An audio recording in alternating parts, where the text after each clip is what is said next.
Je suis pognée. Ah, fuck! Vous avez vu ça en premier. Ah, c'est dangereux faire ça. Je viens d'arriver à Sutton. Le soleil se couche, mais moi, je m'en vais passer la soirée dans les montagnes à observer les étoiles avec un chasseur d'étoiles. Yes! Et ça, c'est le ciel qui se couche. Je rejoins sa mère de l'entreprise Zenderful qui offre une panoplie d'expériences en plein air où est-ce qu'on peut observer le ciel et les étoiles. C'est honnêtement un rêve. On va vivre ça ensemble.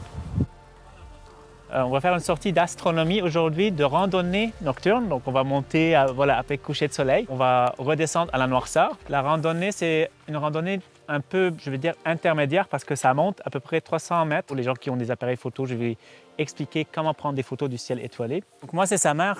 Je suis d'origine libanaise à la base. Ça fait 8 ans que je suis au Québec. Je fais de l'astrophoto et l'astronomie depuis 2012 à peu près. En arrivant au Québec en 2016, j'ai trouvé qu'il n'y a pas assez de activité nocturne. Comme ce soir, on fait une randonnée nocturne pour explorer le ciel, explorer comment faire la photo du ciel étoilé, puis voir la Voie lactée. Le chemin est assez rocailleux, il faut quand même avoir des bons yeux. Là.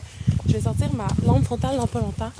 Mais c'est tellement le fun, c'est ma première randonnée nocturne. Il y a quelque chose de magique qui s'installe, on dirait que ça fait vraiment du bien. Quelqu'un a besoin d'une lampe frontale? J'en ai une de plus. On monte au sommet ici. OK. Tout ça passe bien à date, mais il fait chaud. On est vraiment avec un groupe rapide. On a fait ça en moins d'1 heure. On approche le sommet. On est là dans 150 mètres environ. On vient d'arriver au sommet! Yes! Ce qu'on voit, c'est vraiment le gros chaudron, c'est une petite partie de la Grande Ourse. Parce que par chance, l'étoile qu'on appelle polaire, voilà, Polaris, elle est alignée avec l'axe de rotation de la Terre. OK, il est minuit 14. On est sur notre descente.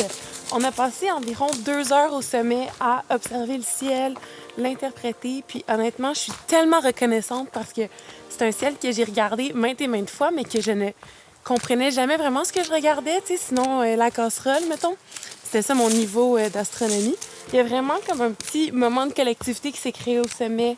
On s'est tous arrêtés pour regarder le ciel. Je recommande l'expérience pour de vrai.